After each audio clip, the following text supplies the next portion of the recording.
즐거운 안식일입니다. 우리가 이 세상에 안식일이 없다면 우리가 이런 마음의 평안을 느낄 수 있을지 모르겠습니다. 우리에게 이런 안식일을 주신 하나님께 감사합시다. 오늘도 하나님께서 우리에게 베푸시는 풍성한 하늘의 그 안식이 여러분의 마음에 풍성하게 임재하기를 간절히 기도합니다. 오늘도 계속해서 다니엘서에 있는 말씀을 좀 공부하도록 하겠습니다. 여러분, 성경에 많은 비밀들을 이야기를 했는데요. 여러분, 성경에 이야기한 비밀들에 대해서 알고 있는 비밀이 있습니까? 어떤 비밀이 있습니까? 성경에 무슨 비밀을, 경건의 비밀, 좋은 비밀을 말씀하셨습니다. 또 무슨 비밀이 있습니까? 불법의 비밀. 또요? 7째 왕과 8째 왕의 비밀. 7째 왕과 8째 왕의 비밀. 참, 또 비밀이 있습니다. 또 어떤 비밀이 있어요?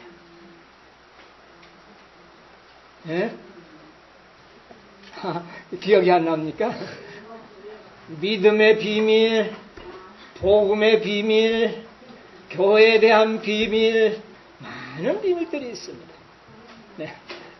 오늘 저녁에는 여러분이 말씀하신 불법의 비밀에 대해서 좀 공부를 하려고 합니다. 여러분의 이 불법의 비밀은 누구의 비밀입니까?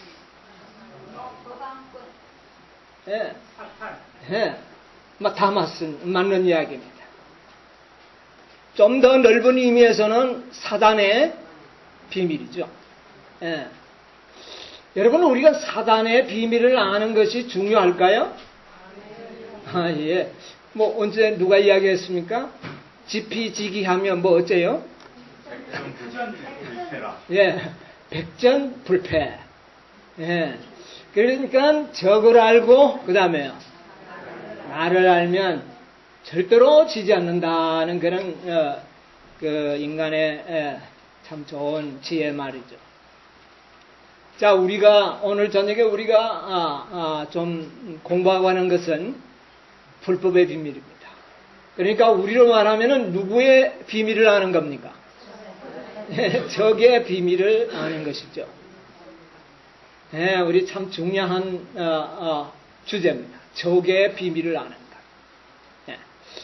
자, 불법의 비밀이 힘이 어떻게 해요? 데살로니가후서에 뭐라 그랬습니까? 활동하였으나 그렇게 말씀하셨죠.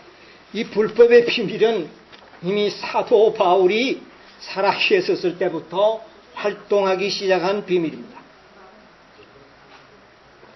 하나님께서는요, 사단에게 많은 자유를 주셨습니다. 사단이 어떻게 이야기했느냐 하면 하나님 앞에,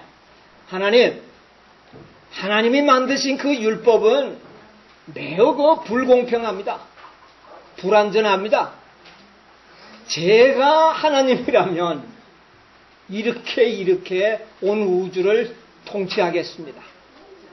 내가 만든 법은 하나님의 법보다 더 좋은 법을 만들 수 있습니다. 이렇게 한 겁니다.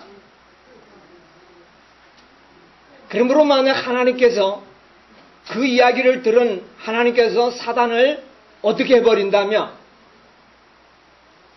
제거해버린다면 우주에 있는 많은 천사와 거민들이 생각할 때 어떻게 할까요?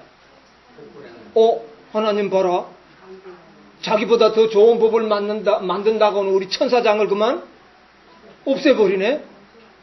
와, 이렇게 되면 그 마음에 하나님에 대한 의혹은 영원토록 어떻게 될까요? 사라지지 아니할 것입니다. 그래서 하나님께서는 사단에게 자유를 주셨어요. 내가 너에게 자유를 줄 테니까 그러면 네 마음대로 한번 해봐라. 네가 만들고자 하는 법을 만들어보고 네가 통치하고자 하는 그 방식대로 한번 통치를 해봐라. 그렇게 허락해 준 그 사건이 바로 불법의 비밀. 그래서 사단은 이 지상을 자기의 통치 영역하에 두고 이 지상에서 사단은 자기가 하고 싶은 모든 일을 어떻게 해요? 하고 싶은 모든 일을 행할 수 있도록 하나님께서는 자유를 주셨어요. 그래서 자기가 만든 법, 자기의 방식대로 우리 인간들을 통치를 했습니다. 여러분, 그 통치를 받아본 결과가 어떻습니까? 사단의 통치를 받을 만합니까? 지금 이 세상에 행복합니까? 네, 그래도 행복하다는 사람이 있어요. 네.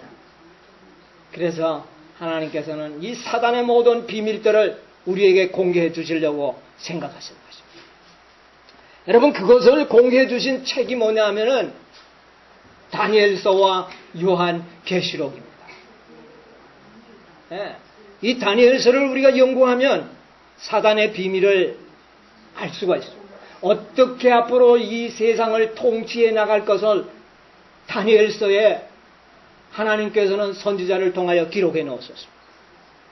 그래서 우리가 이 다니엘서에 있는 말씀을 잘 연구한다면 앞으로 이 사단은 이 세상을 어떻게 통치할 것이며 그 통치하에서 우리가 어떻게 지혜롭게 살 수 있을런지에 대한 모든 방법들을 하나님께서는 우리에게 가르쳐 주신 것입니다. 그런데 우리가 사단의 그 비밀을 알지 못하며 여러분요, 우리는 꼼짝없이 사단의 농간에 들어갈 수밖에 없는 것이죠. 네, 여러분이 가지고 계신 그 책 2페이지에 보면 이런 말씀이 있습니다. 우리가 이 2페이지에 제일 앞장이 2페이지죠. 네, 여기 보면 목사와 복음 사역자에게 보내는 증언이 나옵니다. 다니엘과 요한계시록을 좀 더 잘 이해하게 될 때 신자들은 어떻게 해요? 신자들은 전적으로 다른 신앙 경험을 갖게 될 것이다. 무엇을 연구하게 될 때? 다니엘과 요한계시록을 연구하게 될 때 신자들은 전혀 다른 신앙 경험을 갖게 될 것이다. 그들은 열려진 하늘의 문을 어떻게 해요? 엿보게 될 것이며 따라서 마음과 정신은 심령이 청결한 자의 보상이 될 그 축복을 실현하기 위해서 모든 사람이 개발해야만 할 품성에 대한 깊은 인상을 어떻게 해요? 받게 될 것이다. 무엇을 연구하며? 네. 다니엘과 요한계시록을 연구하게 된다면 그렇게 될 것이다. 그렇게 했습니다. 주님께서는 요한계시록에 나타난 진리를 이해하기 위하여 겸손하고 온유하게 연구하는 모든 사람들을 어떻게 해요? 축복하실 것이다. 여러분, 다니엘서를 연구하시겠습니까? 하나님께서 여러분을 축복하실 것입니다. 분명히 우리 모든 인간들이 개발해야 할 하나님의 그 높은 표준의 품성을 얻게 될 것이에요. 무엇을 연구하는 사람에게? 다니엘을 연구하는 사람. 다니엘서와 요한계시록. 여러분, 다니엘서는 이 모든 다니엘서와 요한계시록은 사단의 모든 비밀과 하나님의 높은 깊은 비밀을 거기에 공개해 놓은 책인데 마치 다니엘서는 상권이고 요한계시록은 하권입니다. 그래서 이 상하권을 잘 조화롭게 연구하면 사단의 비밀과 하나님의 놀라운 비밀을 우리가 깨닫게 되는 것이에요. 예, 그렇게 하면 우리는 백전 불패, 예, 백전백선, 예, 그렇게 우리가 하게 될 것입니다. 자, 지난 저녁에 여러분 공부하신 것 좀 제가 복습을 해볼까요? 자, 우리가 다니엘 11장 몇 절부터 연구를 했습니까? 40절부터. 예. 자, 마지막 때에 그랬습니다. 처음 시작 때부터 그랬죠? 마지막 때에. 그런데 그 마지막은 언제부터? 몇 년도가 아니고 몇 년도가 아니고 1888. 1798년이 아닌 몇 년도부터? 1844. 그 이유는 1798년도 마지막 때예요. 그 성경의 마지막 때라고 했습니다. 그러나 그 마지막 때는 그 하나님께서 로마 캐토릭에게 주신 권세에 작정된 기한의 마지막 때라는 말이에요. 아시겠습니까? 그러나 11장 40절에 나오는 마지막 때는 무엇을 기준으로 한 마지막 때? 예수님의 재림을 기준으로 한 마지막 때. 왜냐하면 예수님은 1798년에서 1844년 기간 안에는 예수님이 오실 계획이 전혀 어때요? 없었다는 겁니다. 이것은 예언상 아닙니다. 그러나 언제부터는요? 1844년 이후는 예수님이 어떻게 해요? 오실 수가 있다는 것입니다. 그러므로 1844년부터를 마지막 때라 그렇게 말할 수 있다는 것이죠. 자, 마지막 때에 남방왕이 그렇게 이야기를 했습니다. 남방왕은 옛날 저 알렉산더 대왕 시대의 그리스 시대에 있었던 그 역사가 이제 수백 년이 흘러서 1844년에 세상 마지막 날에 또 무슨 왕이 등장을 합니까? 남방왕이 등장을 했어요. 여러분, 옛날에는 이스라엘을 중심으로 해서 무슨 왕과 무슨 왕이 있었습니까? 남쪽에 있는 이집트를 갖다가 남방왕이라고 그랬고, 그 다음에 그 북쪽에 존재했던 아주 강한 나라들을 다 무슨 왕이라고 그랬어요? 북방왕이라고 그랬습니다. 자, 그런데 1844년부터는 그런 모든 나라들은 다 이 세상에 사라지고 없어졌습니다. 또 이스라엘도 이제는 하나님의 나라가 아닙니다. 그렇죠? 네, 아닙니다. 그러면 무엇을 중심으로 해서 남방왕과 북방왕이 나뉘어져야 할까요? 교회를 중심으로 해서 이루어진다고 하는 사실. 남방왕의 특징은 뭐라 그랬죠? 남방왕의 특징.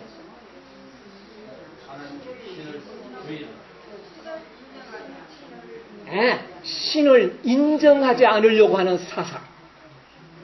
신의 존재를 무시하려고 하는 사상. 이런 사상을 가진 것이 남방왕의 특징이었습니다. 또 하나 남방왕의 특징은 뭡니까? 남방왕은 힘이 약한 작은 나라입니까? 강한 나라였습니다. 이 남방왕이라고 하는 것은 굉장히 강한 나라. 그래서 힘이 없는 작은 나라들은 그런 위치에 설 자격이 없는 것입니다. 자, 그 다음에 북방왕은요. 북방왕은 신의 존재를 인정합니다. 둘째는 또 강하기가 어떻습니까? 초강대국이어야 합니다.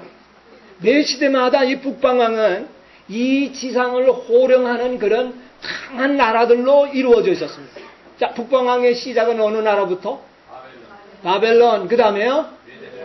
메데페르시아, 또 엘라, 로마, 서방로마.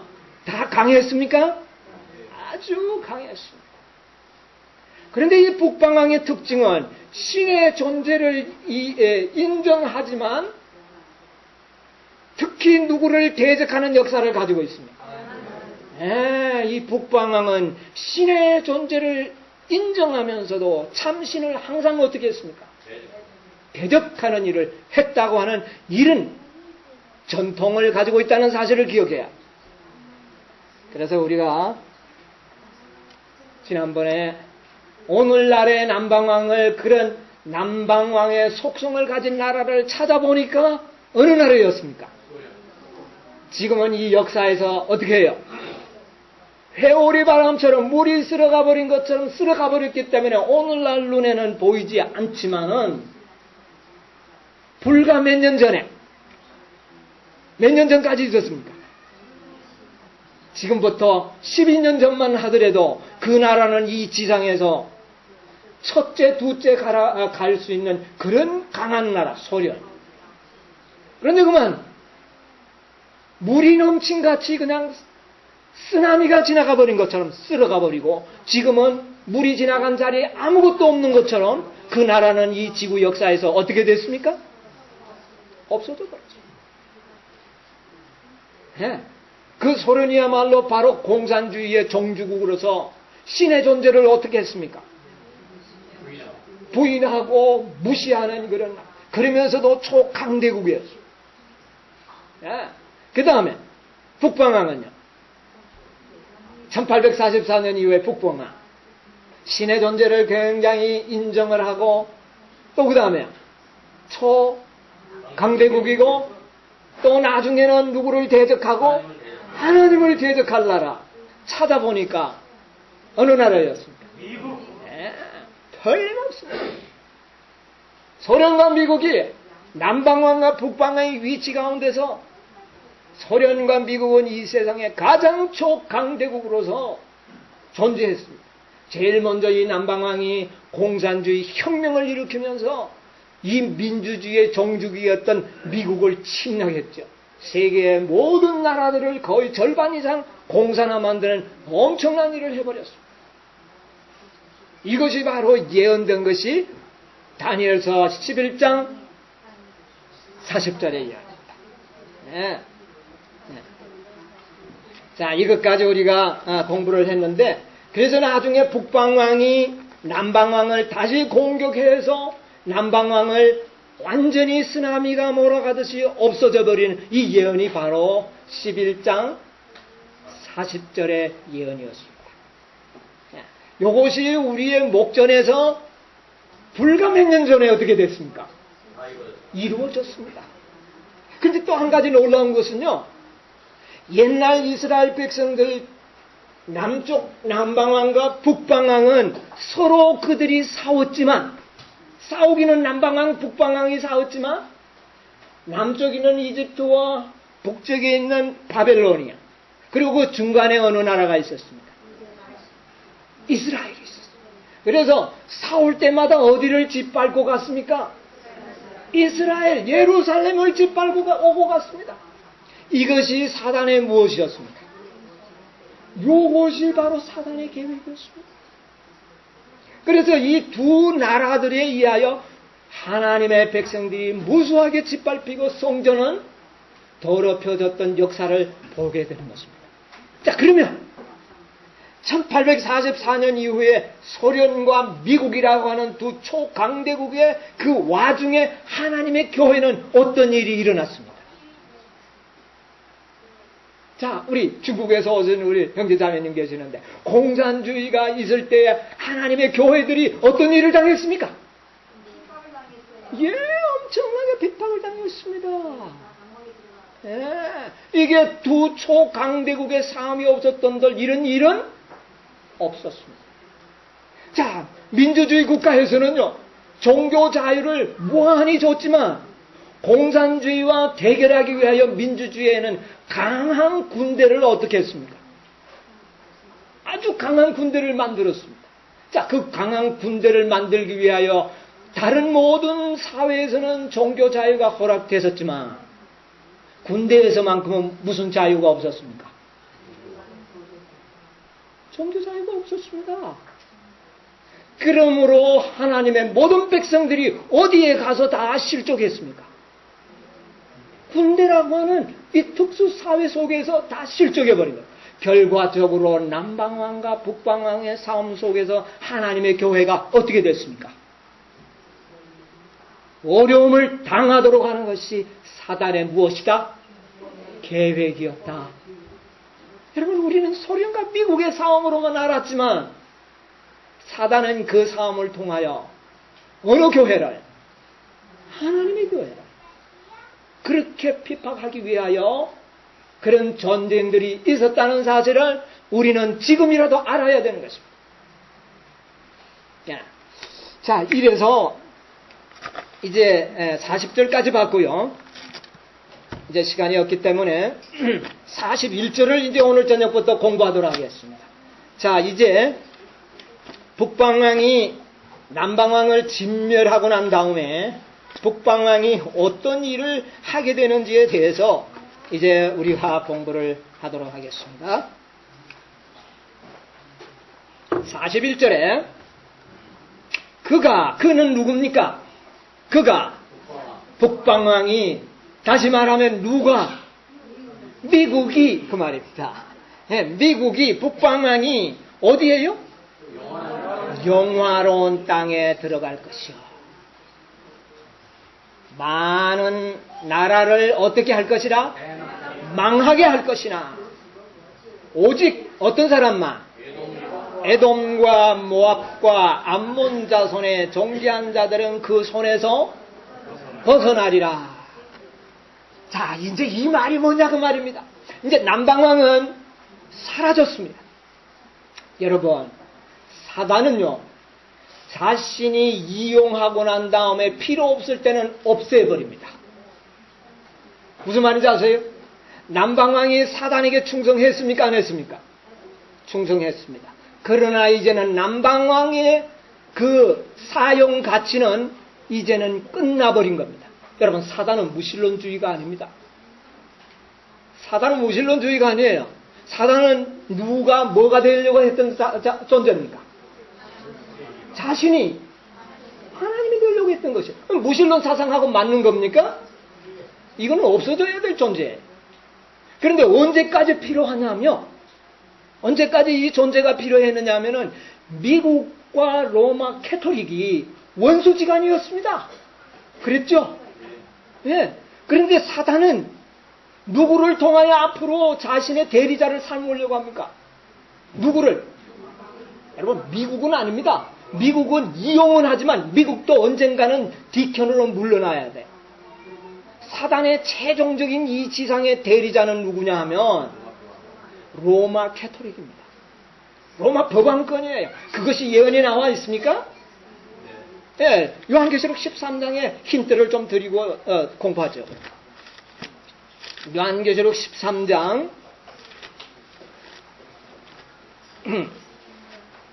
13장 2절 보겠습니다. 자, 내가 본 짐승은 표범과 비슷하고 그 발은 곰의 발 같고 그 입은 사자의 입 같은데 용이 자기의 능력과 그 다음에요 보좌와 그 다음에요 큰 권세를 누구에게? 그에게 주더라. 그가 누굽니까? 여기에 나온 그가. 예, 여기에 표범처럼 이상한 짐승은 바로 무엇을 상징했죠?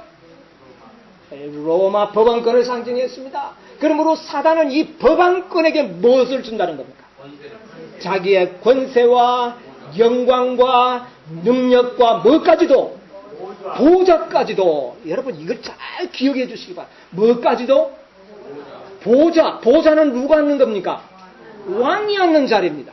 여러분, 사단은요, 법왕권을 자기 보좌에 앉히겠다는 겁니다. 이 말이 무엇인지 아십니까? 보좌에는 왕이 앉는 자리, 그 자리에 누가 앉아야 합니까? 사단 자신이 앉아야 할 자리를 누가 앉도록 해준다는 겁니까? 법왕이 앉는 겁니다. 그래서 사단과 법왕은 같이 보좌에 앉게 되는 것입니다, 여러분. 그래서 최종적인 사단의 대리자는 누구냐? 법왕권입니다. 그런데 법왕권은 지금 머리가 상해가지고 어떻게 되어 있습니까, 지금? 그 죽게 돼서 조금씩 살아나지만 군사력을 가질 수도 없고 세상의 정치에 관여할 수도 없는 아주 나약한 하나의 종교 집단에 불과했습니다. 그런데 이 집단에게 큰 권세를 주기 위해서는 강력한 군사력을 가지고 있는 북방왕과 뭐가 되지 않으면? 연합이 되지 않으면 이 일이 불가능한 겁니다. 그래서 이것을 연합시키기 위하여 남방왕의 존재가 필요했다고 합니다. 무슨 말인지 아시죠? 이 남방왕이 공산주의 혁명을 일으키니까 민주주의와 아울러 로마 캐토릭의 세력의 절반 이상이 다 공산화돼 버렸습니다. 그러니까 미국과 캐토릭은 똑같이 이 남방왕에 의해서 피해를 어떻게 했습니까? 보았습니다. 여러분, 이 공산주의의 사상은 이 인류 역사상의 가장 치밀한 논리를 가지고 있는 사상입니다. 그래서 공산주의 혁명은요, 무서운 혁명입니다. 만약에 이것을 막지 않으면 북방왕과 그 다음에 남방왕이 아니죠. 법왕권은 이 지상에서 밀려날 수밖에 없었어요. 그것을 이 세력의 힘을 통하여 막아낸 것입니다. 막고는 그 남방왕을 없애버리고는 미국과 캐토릭이 아주 짝꿍이 되도록 만들어버린 겁니다. 그래서 지금 현재 미국과 캐토릭의 사이는 어떻습니까? 매우 좋아졌습니다. 이것이 바로 사단의 무엇이다? 계획이었다고 하는 것. 이게 저절로 어쩌다가 보니까 이래 된 게 아닙니다, 여러분.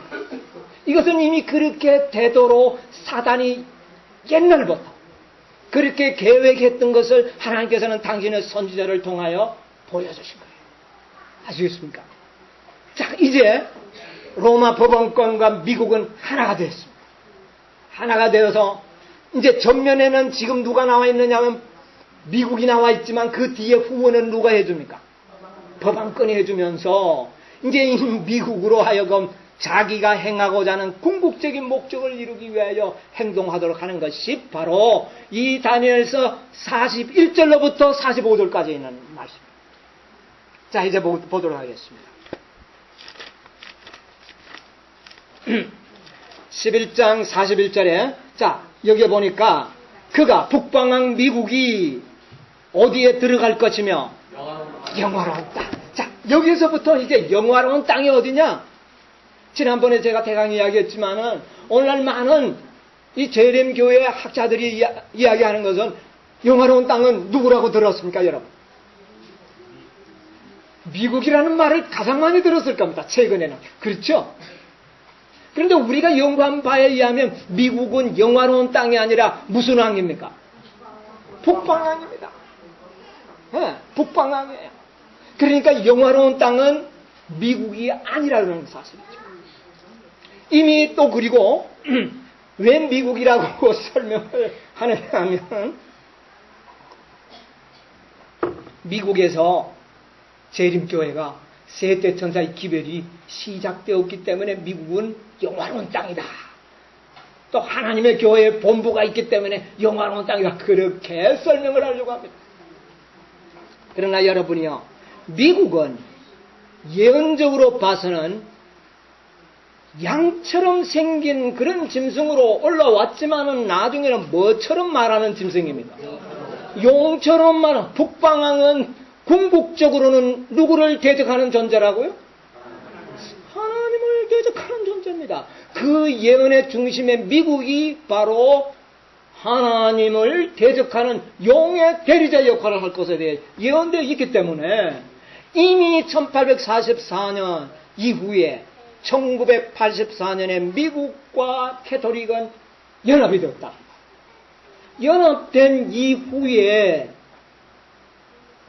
어떻게 이제 하나님을 대적하기 직전에 있는 미국이 영화로운 땅이 될 수가 있나요? 이거는 말이 안 되는 거예요. 하나님을 대적하는 나라가 어떻게 영화로운 땅이 되느냐고 아니라는 거예요. 그러면 영화로운 땅은 뭔가? 영화로운 땅은 여러분이요, 옛날 이스라엘 나라를 무슨 땅이라 그랬습니까? 영화로운 땅이죠. 왜 이스라엘을 영화로운 땅이라 그랬습니까? 그 땅이 뭐 별난 땅입니까? 거기에 누가 살고 있었기 때문에 하나님의 율법과 하나님의 복음을 간직하고 있는 하나님의 백성들이 살기 때문에 그 나라가 무슨 땅이었어요? 영화로운 땅이었어요. 다니엘 8장에 보면 로마 나라가 영화로운 땅에 들어가는 것이 예언되어 있거든요. 로마가 옛날 이스라엘을 뭐 한 겁니까? 점령해서 속국으로 만들었던 그 역사를 일컬어 영화로운 땅에 들어간다 그랬단 말이에요. 그러나 오늘날에는 이스라엘이 하나님의 율법과 복음을 보관하고 있습니까? 그 나라는 바로 하나님의 복음의 주제가 되신 누구를요? 예수 그리스도를 죽인 나라입니다. 그러면 그 나라가 아니에요. 자, 그러면 그 패턴을 잘 이용해보자 그 말입니다. 그러면 오늘날의 하나님의 율법과 복음을 가진 백성은 누구예요? 예? 하나님의 계명과 예수의 믿음을 지키는 자들이 누구예요? 이스라엘 아닙니까? 바로 그 백성은 하나님의 뭐라고 일컫습니까? 교회. 그렇죠? 이제 하나님의 모든 율법과 복음은 당신의 뭐에게 맡겨놓은 겁니까? 교회에게 맡겨진 겁니다. 그렇죠? 그래서 교회가 이제는 이 남쪽 왕과 북쪽 왕의 중심의 역할을 하게 되는데 이 교회가 바로 영화로운 나라가 됐다고 말해요. 영화로운 나라가 바로 영화로운 땅이에요. 자, 우리가 베드로 전서에 있죠. 예. 베드로 전서 2장 9절에 보면 오직 너희는 무슨 족속이요? 택하신 족속이요. 그 다음에요. 왕같은 제사장이요. 그 다음에요. 거룩한 무엇이요? 나라요. 그러니까 이 교회가 바로 거룩한 나라요. 거룩한 땅, 영화로운 땅이다. 아시겠습니까? 자, 그런데 북방왕이 영화로운 땅에 들어간다는 말이 뭡니까? 북방왕이 영화로운 땅에 들어가게 돼. 뭐 때문에 들어갑니까? 옛날에 북방왕 로마가 무엇 때문에 이스라엘을 쳐들어갔습니까? 그곳에 있는 거룩한 백성을 짓밟고 그곳에 있는 하나님의 거룩한 율법과 거룩한 복음을 뭐 하기 위해서? 짓밟기 위해서 들어가지 않았습니까? 옛날에. 그렇다면 오늘날 현대의 북방왕의 미국이 하나님의 교회를 쳐들어갈 겁니다. 여러분, 이 사건이 무슨 사건이에요? 예? 무슨 사건이에요? 일요일 법령을 내리는 것을 염려하는 것입니다. 여러분요, 미국에서 일요일을 강제령을 내리고 법령을 내리는 것은 북방왕이 어디에 들어가는 것입니까?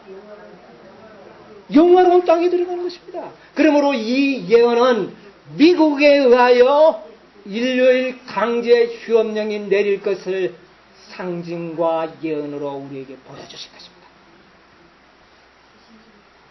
무슨 말인지 아시겠어요?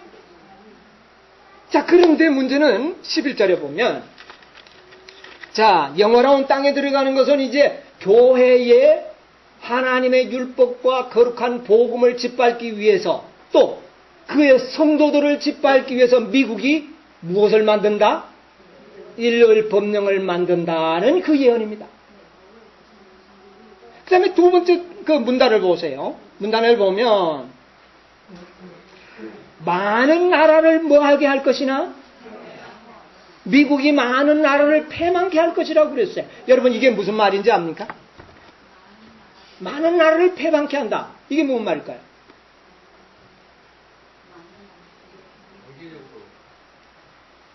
그런 뜻이 아닙니다. 그런 뜻이 아니고 미국이 일요일 법령을 만들게 되면 미국만 내립니까? 누구를 본을 받고 누구의 본을 받아서? 미국의 본을 받아서 아무 일요일과 관계가 없는 나라들까지도 그 법령을 그 나라의 법으로 어떻게 할까요? 시행을 하게 될 것입니다. 우리 한국이 빨리 할 것 같아요? 늦게 할 것 같아요? 아마 미국 다음에는 한국에서 일요일 법령을 내리지 않을런지 몰라요. 그러면 일요일 법령을 내리는 모든 나라들은 다 패망할까요? 안 할까요? 예.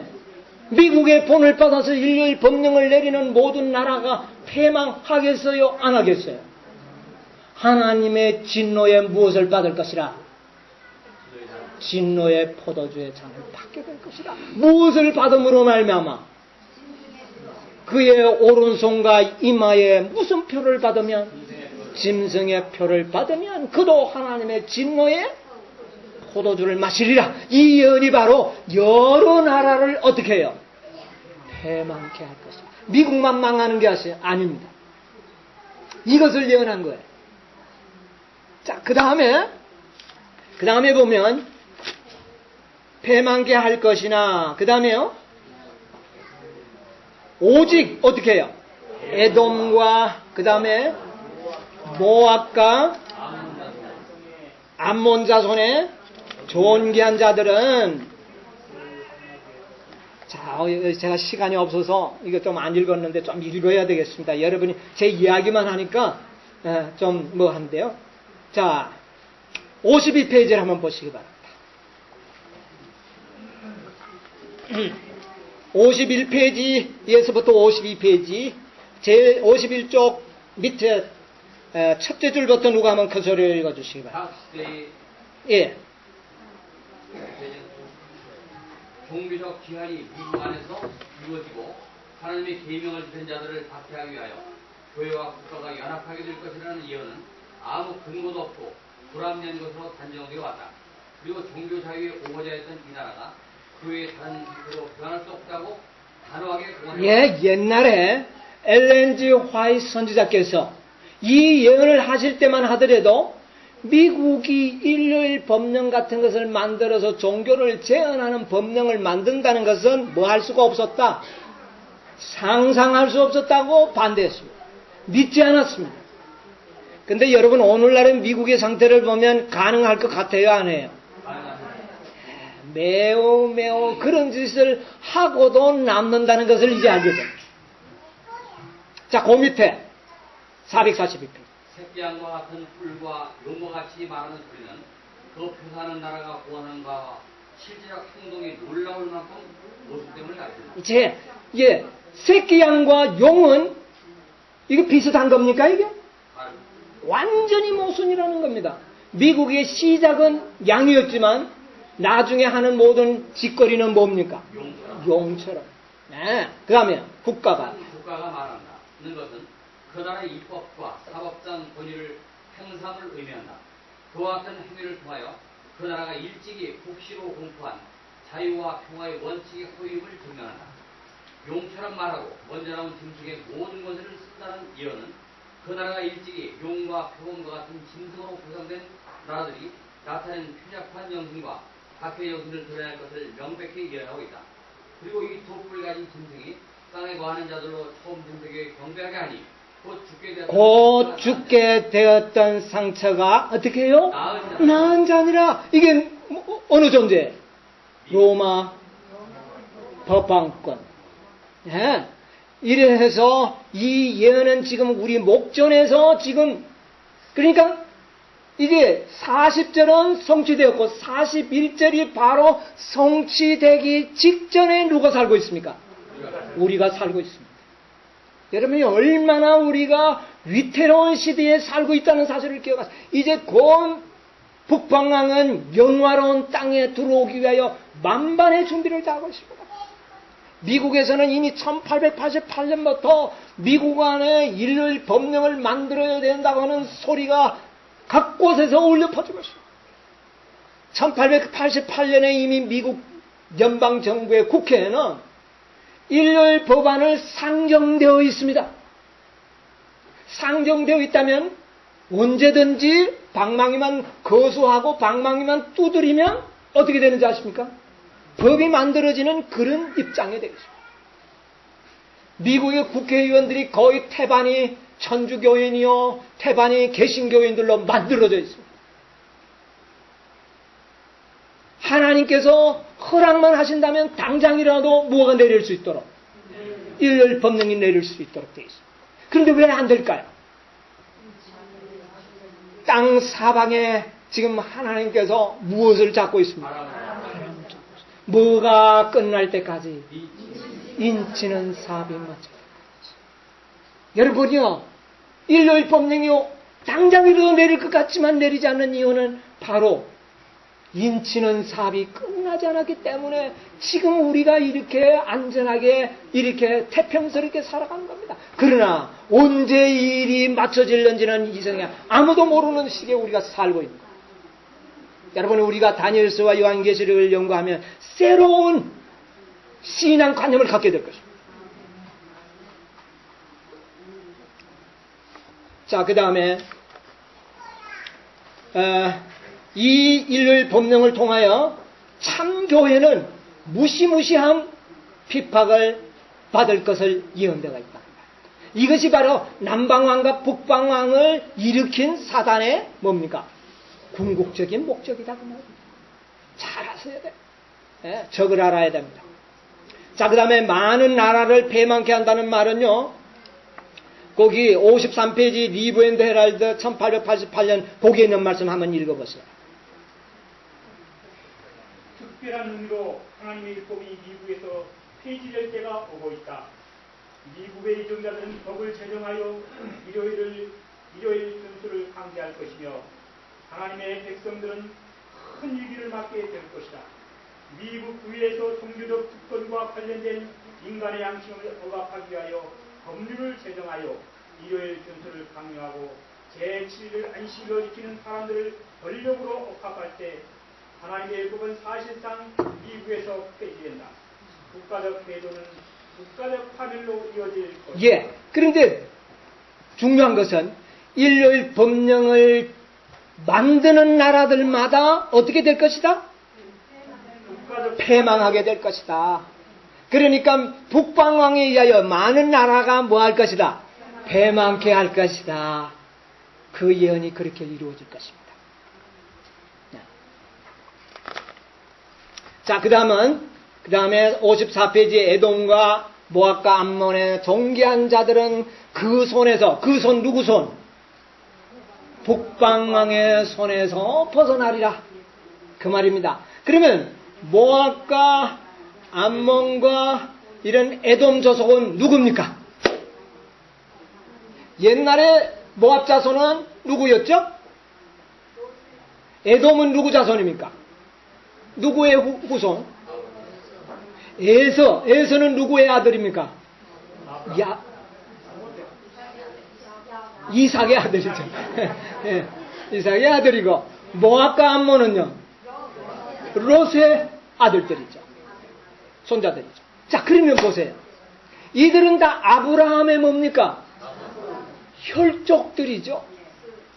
자, 그러면 이거 뭐냐? 아브라함은 정통 진리요. 롯과 에서의 후예들은 다 그 정통 진리에서 벗어난 무엇이었습니까? 혈족들이었습니다. 자, 그럼 오늘날에 이것은 무엇으로 의미하느냐 하면은 참 진리 교회는 아브라함의 자손이요.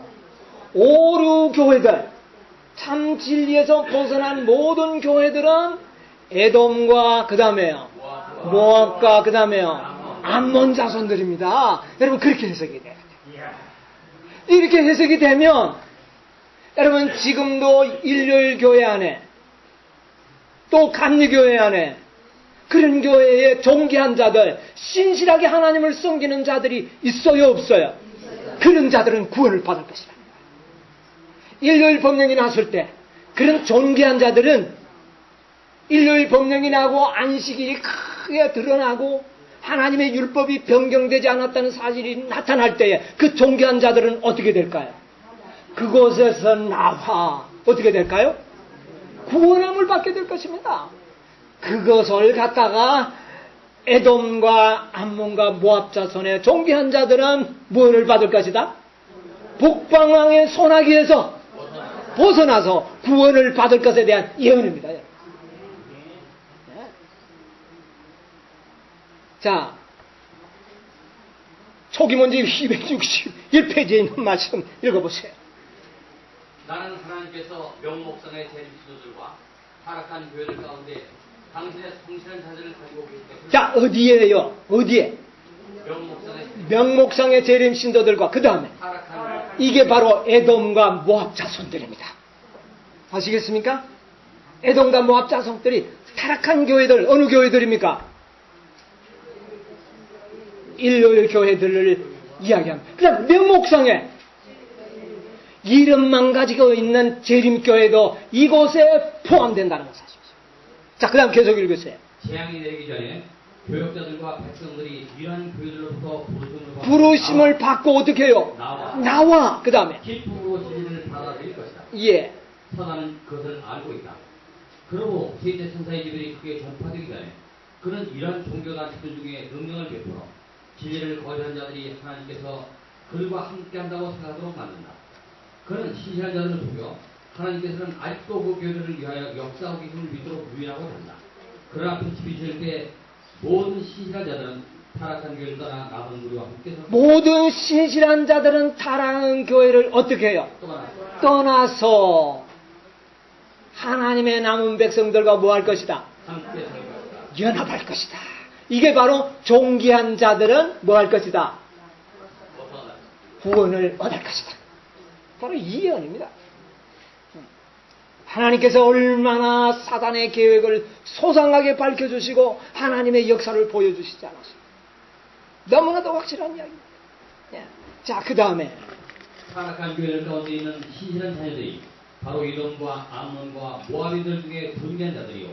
이들이 일요일 범정이 내리고 큰 외침이 바라질 때 바벨론 가운데 나와 남은 우리와 연합하게 될 것이 예언되어 있는 것입니다. 예, 자, 좋습니다. 그 다음에 계시록 18장 4절에 보면 또 내가 들으니 하늘에서 다른 음성이 나서 가로되 내 백성아 어떻게 해요?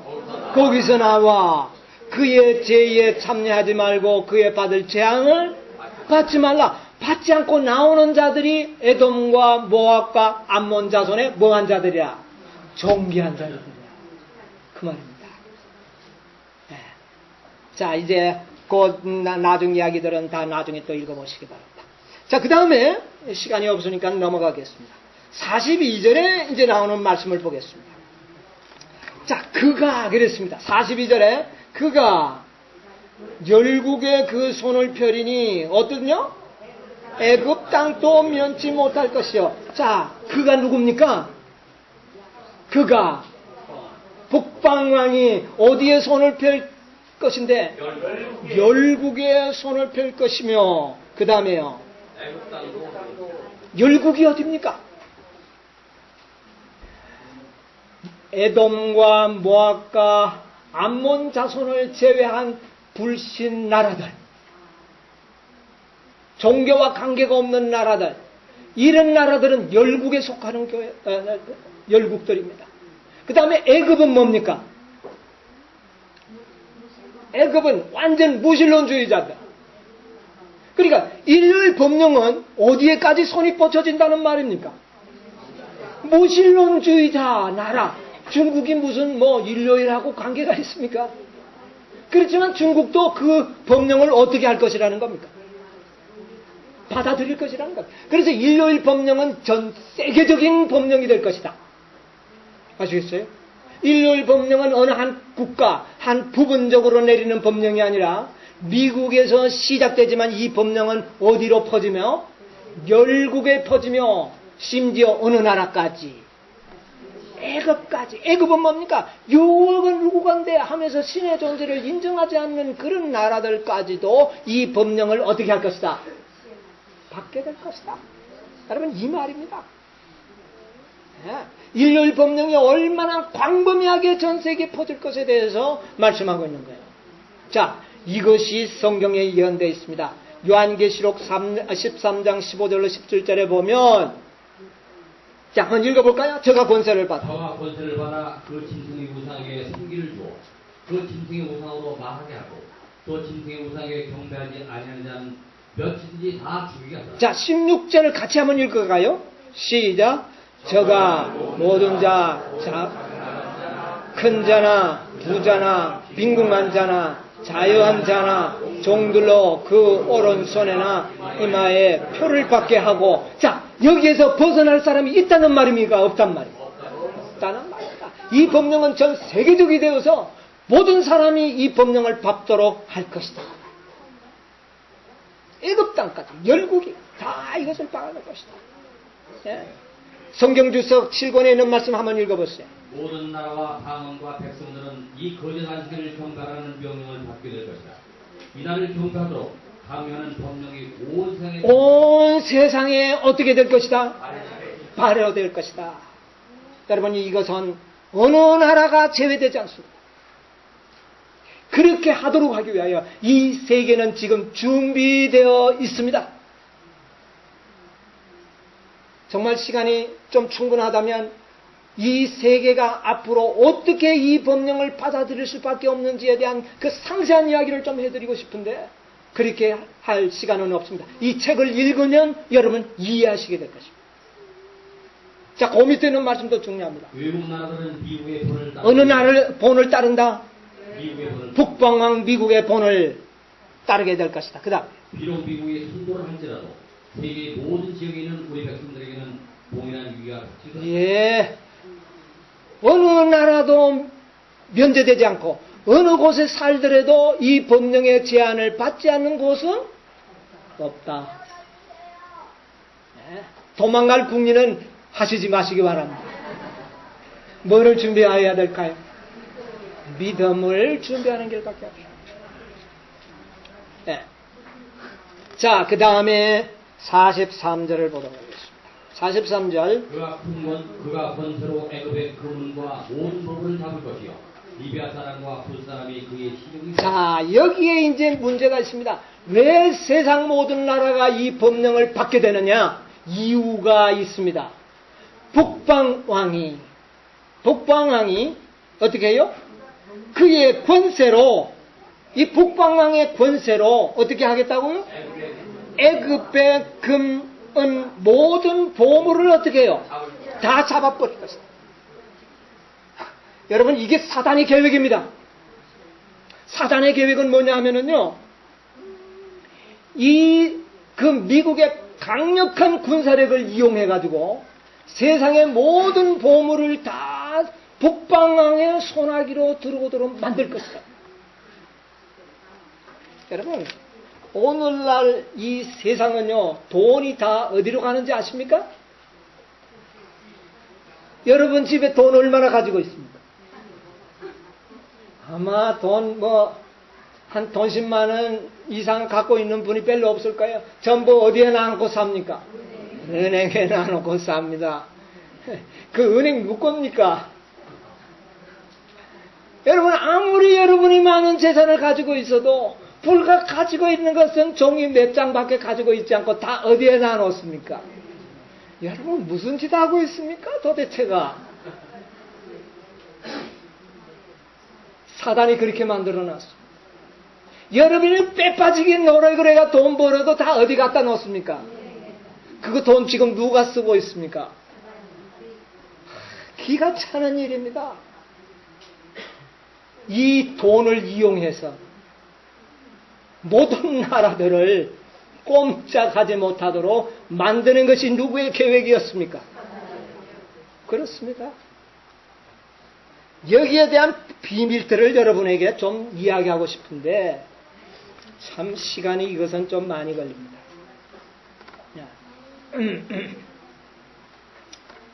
여러분, 이 미국이 요걸 이야기하면서 제가 좀 드리고 싶은 것은 있는데, 미국이 그 강력한 군사력을 가진 미국이 나중에 누구에게 권세를 넘겨줍니까?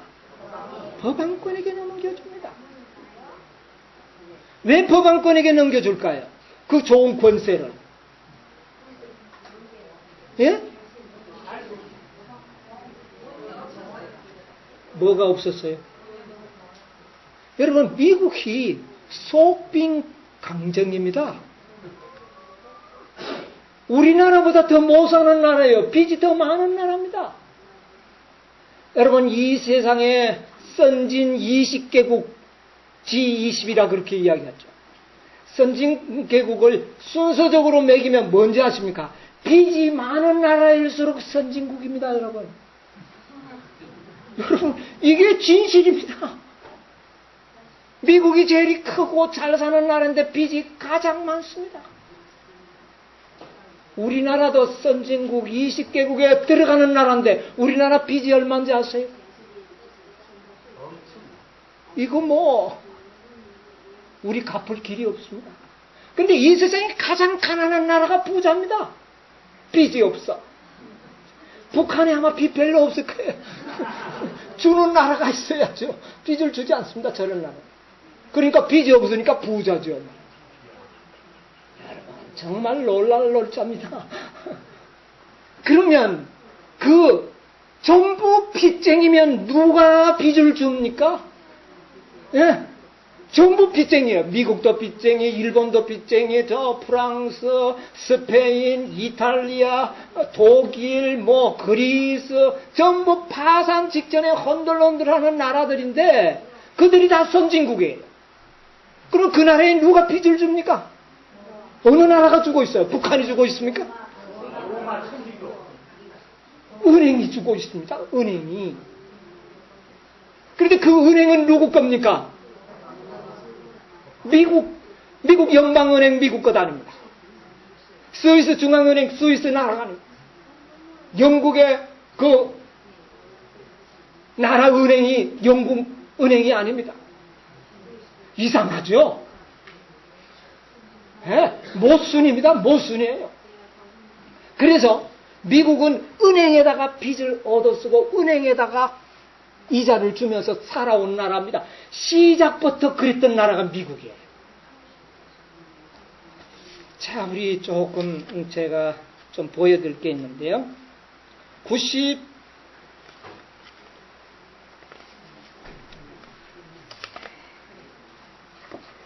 100페이지를 좀 한번 펴보세요. 100페이지.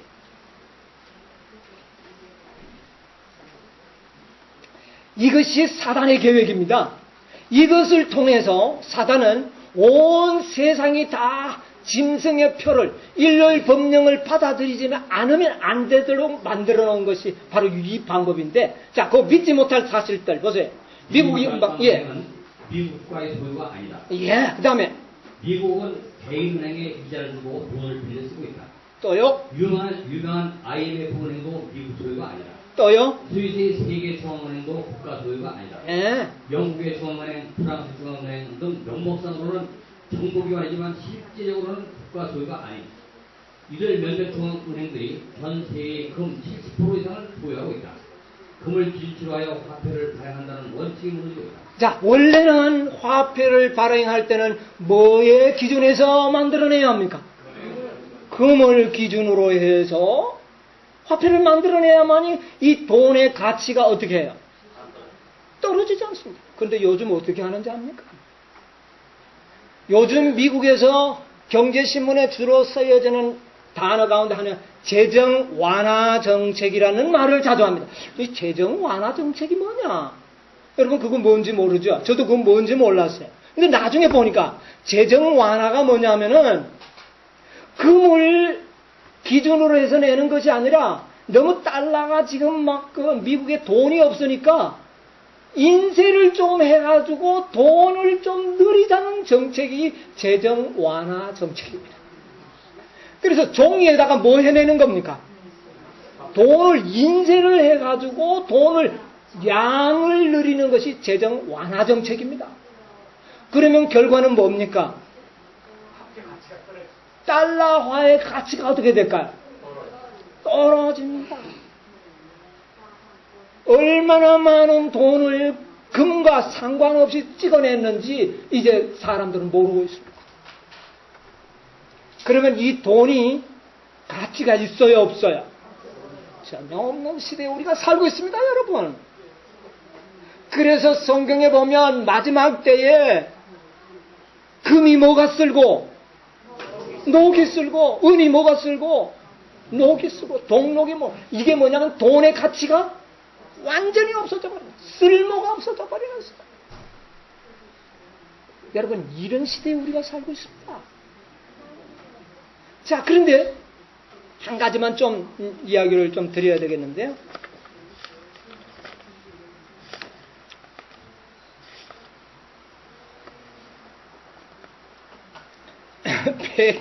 여러분 가지고 계신 책 126페이지를 좀 보세요. 미국이 뭐를 일렀다는 제목입니다. 옛날에는 미국 거라면 모두가 신뢰했습니까? 안 했습니까? 아주 신뢰했습니다. 그런데 요즘은 미국이라 그러면 아무도 믿어주지 않는 나라가 됐습니다. 왜냐? 전부 돈들이 전부 뭡니까? 미국 전체가 다 빚쟁이요. GDP의 400% 이상의 빚을 지고 있습니다.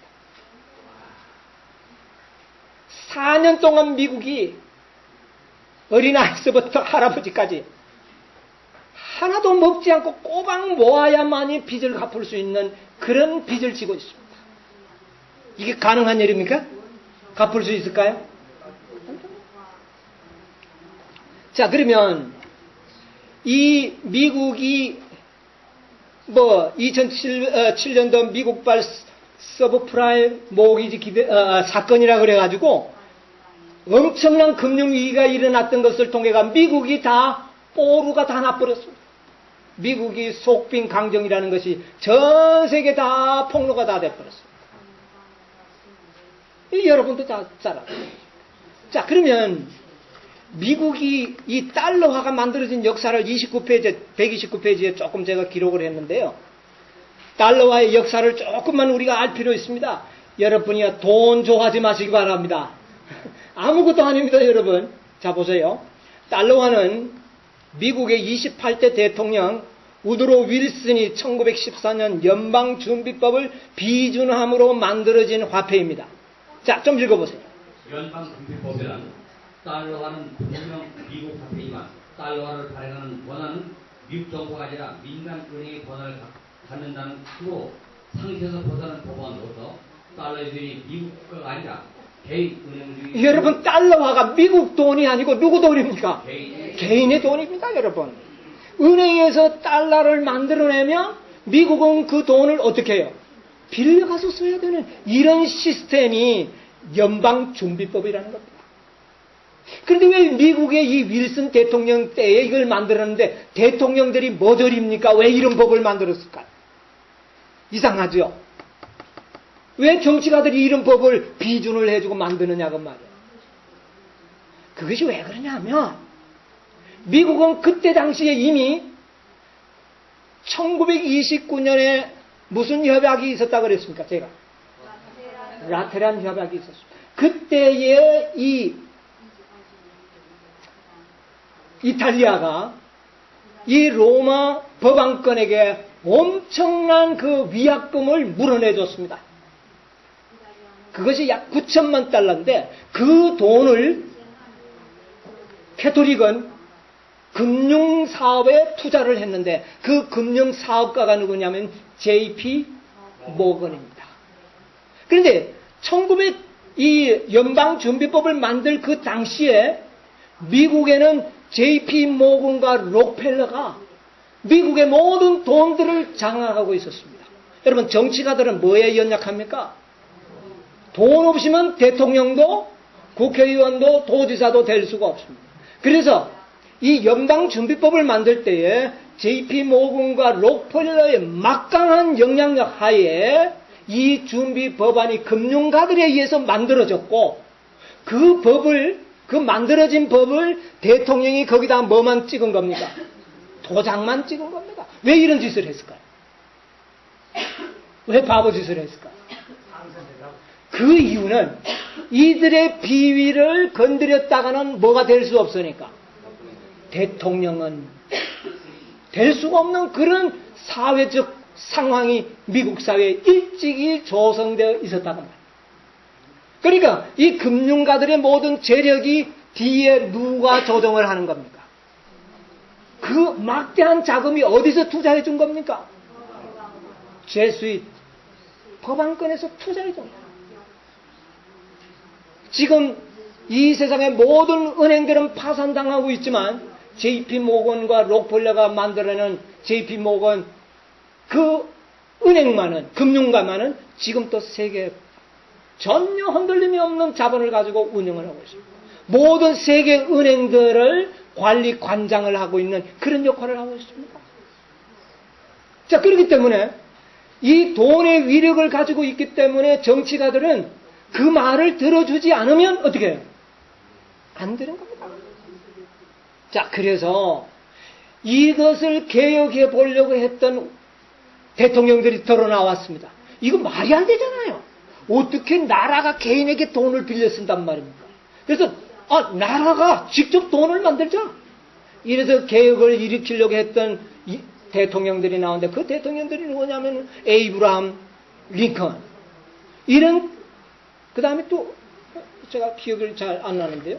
여기 지금 제가 기록해놨는데, 그 몇몇 대, 그 다음에 제임스 가필드 20대 대통령, 그 다음에 윌리엄 맥킨리 25대 대통령, 이런 대통령들이 이걸 개혁해 보려고 그랬어요. 근데 그런 사람들마다 다 뭐 당해버립니까? 누가 죽였는지도 모르고, 배우가 전혀 모릅니다. 자, 이런 사상을 또 누구도 가지고 있었느냐면은, 존 F. 누굽니까? 케네디도, 이건, 그가 비록 천주교인이었지만, 이건 너무, 이거 엉터리다, 이거. 이런 법이 어디 있느냐. 우리가 하자. 이런 개혁안을 가지고 있는 사상을 가지고 운동을 하려고 하다가 그도 뭐 해야지. 그랬습니다.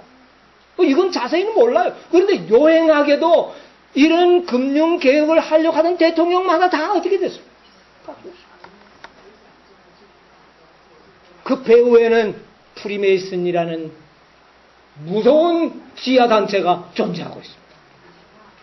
이 존재는 누가 설명하기도 힘들어요. 왜? 지하단체이기 때문에. 사단의 특공대입니다. 이 특공대는 그 자체가 주체는 아닙니다. 주체를 도와주기 위해서 만들어진 뭡니까? 단체들이. 사단의 특공대입니다. 이 특공대를 통해서 이 어마어마한 사단의 계획을 만들어내는 일을 만들어가고 있는데 놀라운 일이 일어나고 있습니다. 자, 그래서 이제 이걸 이야기하려면 뭐 며칠 이야기할 그런 재료가 있겠죠. 그러나 제가 이야기하고자 하는 것은 오늘 바로 이겁니다. 왜 미국과 모든 나라가 그 일요일 법령을 받아들일 수밖에 없느냐 하면 모두가 무엇 때문입니까? 돈 때문에. 다 무엇을 지고 있기 때문에? 빚을 지고 있기 때문에.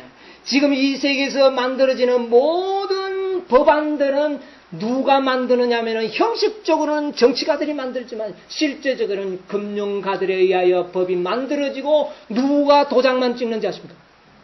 정치가들이 도장만 찍는. 왜? 뭐를 줬기 때문에? 전부 빚지고 있습니다. 빚을 안 갚으면 나라들이 다 넘어지게 되겠습니다. 안 넘어지려고 하면 누구의 비위를 맞춰야 되겠어요? 돈을 가지고 있는 자의 뭐를 맞춰야 돼요? 비위를 맞춰야 됩니다.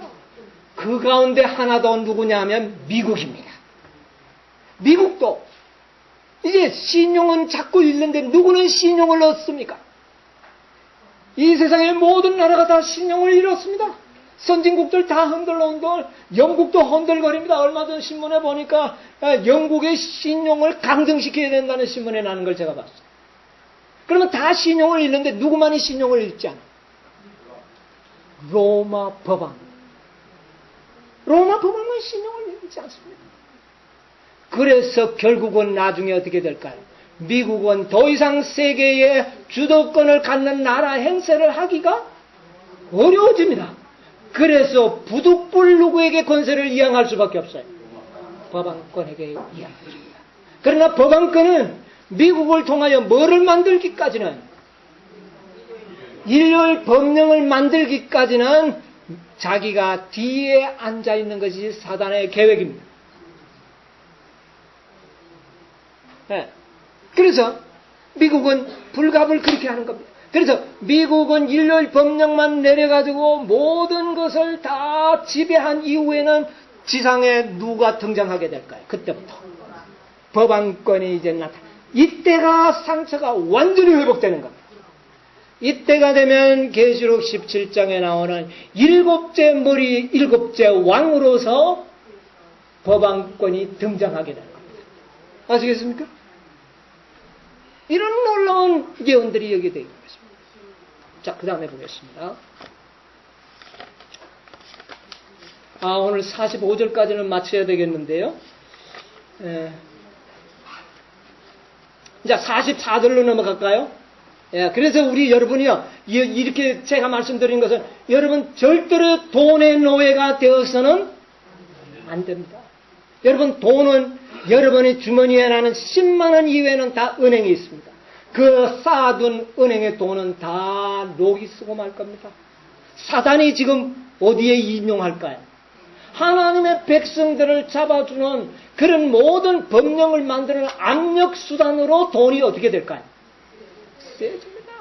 은행의 돈들이 여러분이요, 은행도 믿을 수가 없습니다. 왜 믿을 수 없는지 아세요? 은행의 돈의 자산들이 얼마 없습니다. 어마어마하게 많은 것 같지만은 진짜 자산은 크게 되지 않아요. 한 가지 좀 설명을 드리면은요, 은행에 내가 100만 원을 갖다 맡기죠. 그러면 은행은 그 100만 원을 은행에 가만 놔주지 않습니다. 그 돈을 어떻게 합니까? 딴 사람 빌려주죠. 그럼 딴 사람 빌려주고 난 다음에는 또 어떻게 하는지 압니까? 내가 누구한테 100만 원 빌려줬으니 100만 원에 해당하는 채권을 발행합니다. 채권을 발행해서 그 채권을 또 누구한테요? 또 팔아먹습니다. 그러면 그 채권은 또 그 채권을 산 사람은 또 그 채권을 또 어떻게 할까요? 또 팔아먹고 또 팔아먹고. 그러면 내 돈 100만 원이 나중에 얼마가 돼 있는지 상상도 하지 못하는 엄청난 자본이 형성이 되게 돼 있습니다. 그러니까 전부 뻥튀기라는 겁니다. 이런 사상을 알게 된 오늘날에 이 비밀이 공개된 사람들 중에는 이건 너무 허무하구만. 아주 사람들이. 그래서 이 돈들을 사다는 다 긁어모읍니다. 긁어모으는 수단이 뭔지 아세요? 증권에 투자하고 그 다음에 일반 금융 상품들 있잖아요. 요즘 돈 놓고 돈 먹는다는 말이 아니죠. 직접적인 생산이 아니고 이런 것들은 우리 모든 백성들의 돈을 다 긁어가기 위한 뭡니까? 수단으로 사용되고 있습니다. 돈이 필요 없고 카드를 만들어 놨습니다. 그러므로 여러분의 돈을 몽땅 다 어디 가져가 있습니까? 은행에 가져가 있습니다. 여러분, 사단이 이렇게 지혜롭게 모든 돈들을, 애굽의 보물들을 어떻게 해요? 다 가지고 있습니다. 그 예언이 43절이란 말입니다. 애굽의 모든 배물을 다 가져가지고 그것을 자기의 권력 수단으로 삼아서 전 세계를 자기의 영역하에 통치하에 두겠다. 이것이 누구의 계획입니까? 사단. 그 앞제비가 누굽니까? 미국과 로마 캐토릭. 이것을 여러분이 아셔야 돼요. 저는 이거 알고부터는 돈이 돈같이 안 보여요. 그까지 돈의 매력이 싹 없어졌어요. 그래서 내 필요한 돈, 그게 돈이에요. 오늘 내 먹고 싶은 거 사먹고, 내가 사용하는 그게 내 돈이지, 그 다음에 내 돈 아니야. 여러분 돈 많이 벌려고 생각하지 마십시오. 많이 벌거든 빨리 좋은 사업에 투자해서 하나님이 사업에. 하늘에 보내지 않는 돈들은 다 뭐를 먹어버릴까요? 좀이 먹어버릴 것입니다. 그래서 지혜로운 자가 되어야 되는 것입니다. 지혜로운 자가 돼야. 자, 44절 동북에서의 소문. 그런데 이제 어떤 일이 일어납니까? 44절 읽어보세요. 그러나 동북에서 더 소문이 일어나 그로 번쾌함으로 그가 분노하여 나가서 많은 무리를 다 도둑하며 진멸하자 할 것이요. 야, 그 43절 끝에 제가 좀 빠졌네요. 리비아 사람과 누구요? 구스 사람이 누가 되리라? 종이 될 것이다. 여러분, 리비아 사람은 그때 당시에 아주 가난한 나라, 오늘날에 말하면 북한과 같은 나라였어요. 그리고 구스 나라는요, 이 세상에 가장 부자였던 나라가 구스 나라입니다. 그러니까 이 법안권과 미국의 시종이 부자 나라나 어떤 나라? 가난한 나라가 다 뭐가 될 것이다? 종이 될 것이다. 그 말입니다. 자, 44절. 이래서 모든 나라들이 다 북방왕의 시종이 됐는데 범민거리가 생겨나기 시작합니다. 무슨 소문 때문에? 동북에서부터 오는 소문 때문에 북방왕이 뭐 하기 시작합니까? 번뇌하기 시작합니다. 그래, 번뇌가 하니까 화가 나니까 어떻게 합니까? 많은 무리를 다 도둑하며 모든 무리를, 많은 무리를 다 어떻게 해요? 도륙하며 진멸코자 할 것이나. 이 말이 뭔지 아세요? 이제 이것은 뭐냐면은 진멸하려고 하는 것이 자기 편을 드는 사람을 진멸할까요? 자기 편을 들지 않는 사람을 진멸할까요? 예언의 신 가운데 보니까 이 세상에 단 작은 무리들이 누구의 말을 안 들어요? 북방왕의 말을 듣지 않습니다. 작은 무리들이 요 무리들을 화가 나서 어떻게 해버리겠다는 겁니까? 완전히 다 죽여버리겠다. 그러면 이 작은 무리를 완전히 죽이는 시대는 어느 시대입니까? 이 시대 다 죽이려고 그럽니까? 아직은 아니죠. 언제입니까? 이렇게 하려는 때가. 이를 법령 내린다고 무조건 죽입니까? 아니죠. 언제 죽이려고 합니까? 환란이 오고 난 다음에 막바로 죽입니까? 아니요. 언제 죽이려고 그래요? 첫째 재앙, 둘째 재앙, 셋째 재앙, 넷째 재앙, 다섯째 재앙, 여섯째 재앙. 어느 재앙입니까? 아니에요. 여섯째 재앙입니다. 여섯째 재앙 때에 아마겟돈 전쟁에서 일시에 하나님의 백성을 다 뭐 하려고 했습니까? 죽이려고 하는 겁니다. 그러면 이미 이때는 어디까지 왔습니까? 여섯째 재앙까지 왔다는 그 말입니다. 아시겠어요? 자, 그러면 이때는 이제 미국은 뒤편에 쏘고 전면에 누가 나타납니까? 법왕이 나타나 있는 때입니다. 그래서 하나님의 백성을 딱 집니까? 그런데 동북에서 오는 소문 때문에 그래졌어요. 이게 뭐냐면은 일요일 법령 다음에 이 땅에는 무슨 일이 일어납니까? 하나님의 교회에 큰 성령의 역사가 일어납니다. 무슨 성령이요? 늦은 빛 성령이 부어지죠. 뭐 다음에?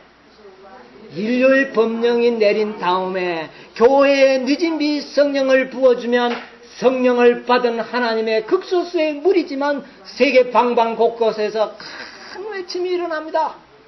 동북에서 오는 소문을 외치는데 그것은 뭡니까? 하나님의 나라는 어느 쪽에 있습니까? 북극 산호에 내 보좌를 높이리라. 하나님의 보좌가 어디 있어요? 왜 대답이 시원찮습니까? 여러분, 하나님의 보좌가 어디 있는지 지남천에게 물어보세요. 지남친. 지남침을 딱 켜면 어디에 가르쳐 줍니까? 왜 북쪽 가르칩니까? 거기 누가 있다고요? 하나님의 나라가 있는 것이 북쪽입니다, 여러분. 그래서 사단이 어느 곳에 올라가서 북극산 가장 높은 곳에 올라가서 지극히 높은 자와 뭐하리라? 비기리라. 거기에 누가 있었어요? 하나님의 보좌가 있거든. 여러분, 하나님의 보좌는 저 북극에 있습니다. 그런데 북극에 계시던 우리 예수님이 슈아 그 삼태성 공간이 있다 그러죠. 문이 있다. 하늘 문이 있잖아요. 그 문을 통해서 싹 들어가서 어느 쪽으로 옵니까? 예수님은 재림은 어느 쪽으로 오죠? 동쪽으로. 그러니까 동북이라고 말입니다. 그러니까 큰 아침 늦은 비를 받은 백성들이 이제야말로 예수님은 오신다. 하나님의 거룩한 백성들이여 바벨론에 있지 말고 다 어떻게 해요? 나오라. 이제 누가 오신다? 예수님이 오신다. 이 소문이 누구를 번뇌케 합니까? 북방왕을 번뇌케 합니다. 이 소문을 들으니까 화가 나겠어요? 안 나겠어요? 화가 나죠. 그러니까 이 소문을 퍼뜨리는 자를 일시에 어떻게 해라? 죽이라는 명령을 내리게 되는 이때가 바로 여섯째 재앙이죠. 절정이란 말입니다. 그래서 그들을 죽이려고 칼을 가지고 찌르니까 칼이 어떻게 됐어요? 지푸리가 들어갔어요. 그게 예언의 있죠. 시간이 없어 제가 읽지 않습니다. 책에 다 기록되어 있습니다. 그래서 이 역사가 일어날 것을 이렇게 44절에 그러나 동북에서 소문이 있어 그로 번뇌케 함으로 그들을 다 진멸코자 할 것이요. 그런데 끝맺음이 이상합니다. 할 것이기는 것인데 성공한다는 말입니까? 안 한다는 말입니까? 여기에 45절에 보면 45절에 뭐라 그랬습니까? 그가 장막 공전을 바다와 영화롭고 거룩한 산 사이에 베풀 것이냐. 그의 끝이 이르리니 도와줄 자가 없어요. 예, 북방왕이 이들을 침멸코자 해가지고 장막 궁전을 어디에 세운다고요? 거룩한 산 사이에. 장막궁전이 뭐냐면은 옛날에 왕들이 전쟁에 참여하면은 전쟁에 궁궐을 떠나서 전쟁에 참여하게 될 때 왕이 거하도록 천막을 칩니다. 엄청난 큰 천막을 치는데 그것이 장막궁전이라 그럽니다. 그런데 그 장막궁전은 어디서 치겠다는 겁니까?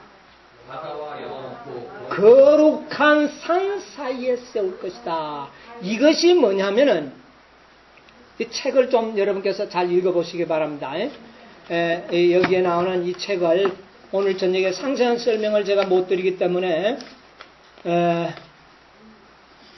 이 65페이지에서부터 그 이상 거룩한 산 사이에 세우는 그 모든 말씀들을 읽어주시기 바랍니다. 오늘 간단히 설명만 드리고 마치도록 하겠습니다. 장막궁전을 거룩한 산 사이에 세워서 이 민족들을 진멸하면서, 그래서 이 아마겟돈 전쟁은 영적인 전쟁인가 아울러 어떤 전쟁이다? 실제적인 전쟁입니다. 이것은 지구 역사에 있을 마지막 전쟁입니다. 이 아마겟돈 전쟁이라는 말은 무기또라는 말과 같은 장소를 의미합니다. 이 무기또, 아마겟돈, 요사박 골짜기, 이거 다 같은 지형을 이야기합니다. 그런데 이 지역에서 어떤 일이 일어나느냐면 옛날에 이방 민족들이, 가나안 민족들이 이스라엘을 치러 올라왔다가 그만 정신이 이상하게 돼버렸어요. 이상하게가 누구끼리 싸웁니까? 지네들끼리 싸우고 지네들끼리 죽는 일이 바로 이 여호사박 골짜기에서 그런 일이 일어났습니다. 근데 여러분이요, 바로 이 장막권 거룩한 산 사이가 바로 이 여호사박 골짜기와 거의 같은 지역입니다. 근데 거룩한 산을 갖다가 일반 재림교회 학자들은 교회라고 이야기를 합니다. 그래서 이때 일요일 휴연령을 여기다 갖다 넣습니다. 그런데 그게 아니고 여기는 지금 아마겟돈 전쟁입니다. 진멸하는, 다 죽이는 최후의. 그러니까 이 아마겟돈 전쟁의 45절에 의해서 북방왕이 뭐를 가져옵니까? 북방왕에 뭐가 옵니까? 최후가 오지 않습니까? 거기서 장막궁전을 치고 했는데 거기에서 그만 자기가 패하고 아무도 도와주지 않아서 여기서 그가 어떻게 된다고요? 끝이 이른다. 그러니까 여기서 종말이 오는 거예요. 그러면 이것은 뭐냐면 마지막 전쟁인데, 이 거룩한 산은 뭐를 이야기하느냐 하면은 전쟁이 일어나는 장소와 요인을 가르쳐주는 말입니다. 여러분 그것을 조금 나중에 읽어보시면 좋겠는데요. 거룩한 산이란 말은 구별 지어진 뭐라는 말입니까? 산이라는 말입니다. 옛날 이스라엘 백성들은 구별된 산이 있었습니다. 옛날에는 어느 산이 구별되어 있었습니까? 시온산. 시온산은 뭐가 세워질 곳이었습니까? 예루살렘 성전이 세워질 장소로 구별되어 있습니다. 그래서 사단은 그 시온산을 점령하려고 그랬습니다.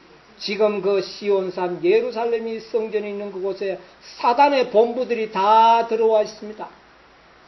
거기에 유대교의 본부도 거기 있고, 또요, 이슬람 총본산도 거기 있고, 또요, 캐토릭의 본산도 거기 있고, 기독교의 본산도 거기.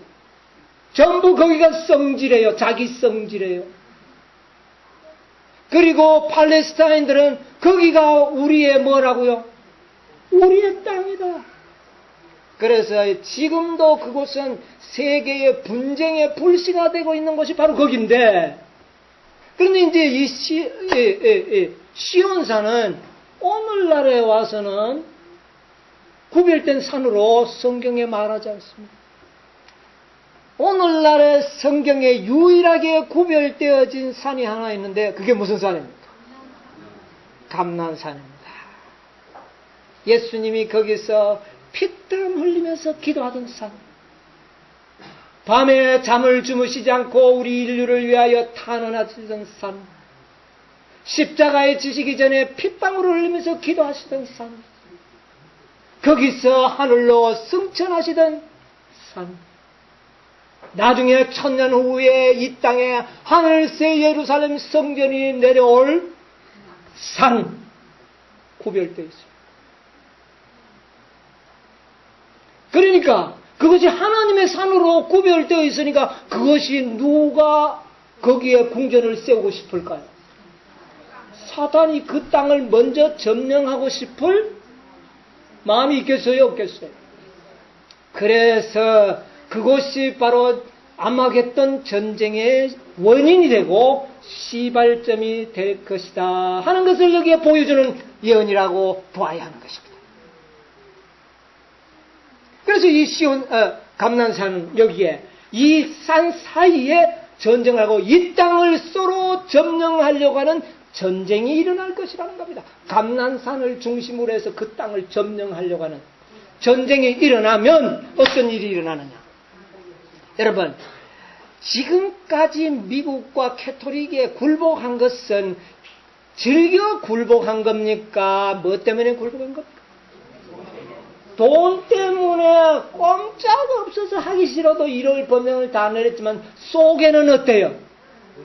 엉허리가 있을까요, 없을까요? 있어요. 사두개인과 바리새인들과 유대인들이 말이지 예수님을 죽이는 데는 똘똘 뭉쳤지만은 자기네들끼리는 어땠어요? 엉허리가 있었나요, 없었나요? 있었습니다. 마찬가지입니다. 앞으로도. 자, 로마 캐토릭이 그곳에 자기의 총본산의 본거지로 삼으려고 하는 의도가 있을 때에 이슬람 교회 나라들이 기분이 어떻겠어요? 이거 말이야, 돈 때문에 꼼짝 못하고 미국의 군사력 때문에 이슬람 교회들이 돈은 있는데 그들은 뭐가 없어요? 군사력이 없어. 그래서 미국 때문에 꼼짝 못하고 지금 있는데 그때 거기에 자기 본사를 세우려니까 이거 우리의 성지인데 기분이 어떻겠어요? 안 되죠.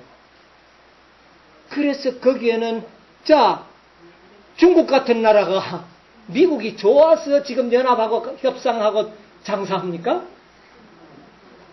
중국 마음에 뭐가 있어요? 미국에 대한 반항심이 있어요, 없어요? 있어요. 이거 없어지지 않습니다. 그래서 나중에 이 세상은 양분될 것입니다. 미국과 캐토릭을 지지하는 민주 세력과 기독교 세력과 그 다음에 이슬람교, 불교, 공산주의, 기타 모든 나라들인 미국과 대적하는 편에 서게 되어서 양편에서 전쟁이 일어날 가능성이 있다고 말합니다. 여러분, 이것을 제가 이 시간에 상세히 말씀드리죠. 어쨌든 이 전쟁에 의하여 로마 법왕권, 미국과 캐토릭은 이 북방왕들은 멸망당할 것에 대한 예언을 보여주는 것입니다. 여러분이 이들은 이때까지만 이제 하게 될 것입니다. 그러나 바로 이후에 보니까 12장 1절 2절에 보니까 뭐가 나옵니까? 다니엘 12장 1절 2절에 그때 대군 미가일, 예수님의 뭐가 곧 임박했다는 말입니까? 재림이 있다는 겁니다. 아시겠어요? 여러분이 이때가 되면 로마 캐토릭이 멸망당할 것을 예언을 했는데 이것을 소상하게 밝혀주는 것이 계시록 17장입니다. 그래서 계시록과 다니엘은 상하권이라고 그랬죠. 그래서 이 모든 문제들을 이제 이렇게 다니엘서 45절까지 이야기했지만 이것을 소상하게 밝혀주는 것은 요한계시록 13장부터 이제 연구하게 되면 17장에 가면은 이제는 북방의 로마 캐토릭도 망하지만은 누구도 망하는지 아십니까? 북방왕이 왜 망하느냐면은 열국들에 의하여 멸망당합니다.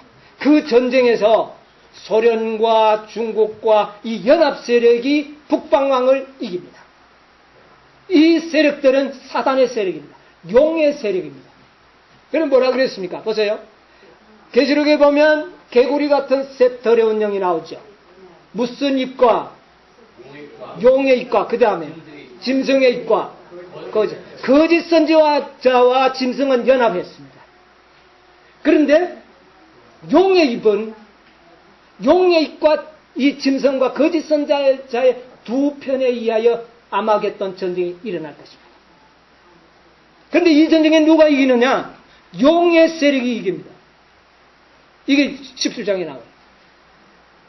잠시 동안 이겨가지고 이깁니다. 그래가지고 이 음녀를 갖다가 완전히 불태워버리겠다 그랬어요. 여러분, 사단이 이런 겁니다. 사단의 계획은 궁극적으로는 자기가 왕이 되는 겁니다. 아시겠어요? 로마 캐톨릭이 아니에요. 처음에는 보호자에 앉혀줬지만은 결국은 누가 보호자에 혼자 앉는 겁니다. 용이 앉는 것입니다. 그러므로 짐승의 입과 거짓 선지자의 입은 뭐 해야 되는 것입니까? 멸망받아야 되는 겁니다. 그리고는 뭐만 남아야 돼요? 용만 남아야 돼요. 중국은 용의 후손아. 그렇죠? 용을 섬기는 다신교와 이런 거짓 신들의 용을 섬기는 이 종교들이 그 싸움에서 승리할 것을 알 수 있습니다. 자, 오늘은 여기까지만 하자. 여러분이요, 이 때가 우리가 지금 살고 있는 때가 얼마나 우리가 준비할 수 있는 기간은 북방왕 미국이 영화로운 땅을 쳐 들어가기 전에 우리가 준비되어야 합니다. 그 다음에는 준비할 기간이 없어요. 그래서 중요하다는 겁니다. 우리가 우리의 품성을 준비하고 우리가 하나님과의 관계의 유대를 맺을 수 있는 준비의 기간은 북방왕의 영화로운 땅에 들어가기 직전까지입니다. 들어가고 난 이후에는 우리에게는 준비할 기간이 없습니다. 준비되지 못한 자들은 오른손에나 이마에 표를 받게 되는 것입니다. 이 표를 받는 자는 다 하나님의 진노의 표도주를 마셔요. 그러므로 여러분이요, 우리의 신앙의 상태가 다시 점검되어야 하는 것입니다. 우리의 준비는 내일이 아닌 것입니다. 오늘. 예. 우리가 돈 벌기 위해서 혈안이 될 그런 시대가 아니라는 말입니다. 그러므로 이미 하나님께서는 우리들에게 말씀, 있는 것으로 뭐 할 줄 알아라? 족한 줄. 여러분, 지금 내가 여러분이 가지고 있는 재물로 인하여 만족하십니까? 정말 만족하십니까? 예, 만족하시기 바랍니다. 빚을 졌더라도 만족하십시오. 미국보다 빚을 적게 졌어요. 하나님께서 은혜로 살게 하실 것입니다. 그러므로 우리는 그 나라와 어떻게 해요? 그의 의를 구하면서 사는 지혜로운 백성이 되시기를 바랍니다. 다니엘서를 공부하게 하는 목적이 바로 여기에 있습니다. 이 속에서 우리는 지혜를 얻어야 하는 것입니다. 우리가 어떠한 사람이 되어야 마땅하냐? 네, 우리 모두 지혜로운 사람이 되어서 정말 우리 주님 오실 때 주님 편에서 주님께서는 마지막 싸움을 진도 지휘하시기 위하여 뭐를 타고 오시는지 아십니까? 백마를 타고 오실 것입니다. 여러분, 예수님의 재림은 백마를 타고 오는 것으로 이야기했습니다. 마지막 싸움에 우리를 도와주시고 우리를 구원하시기 위하여 예수님은 백마를 타고 오실 것입니다. 그때 우리 다 주님의 우리의 대장 되신 그리스도에게 영접받을 수 있는 충성스럽고 지혜로운 백성들이 되어서 하나님께 영광 돌리는 남은 백성들이 되시기를 간절히 바라면서 이 시간 말씀을 마치겠습니다.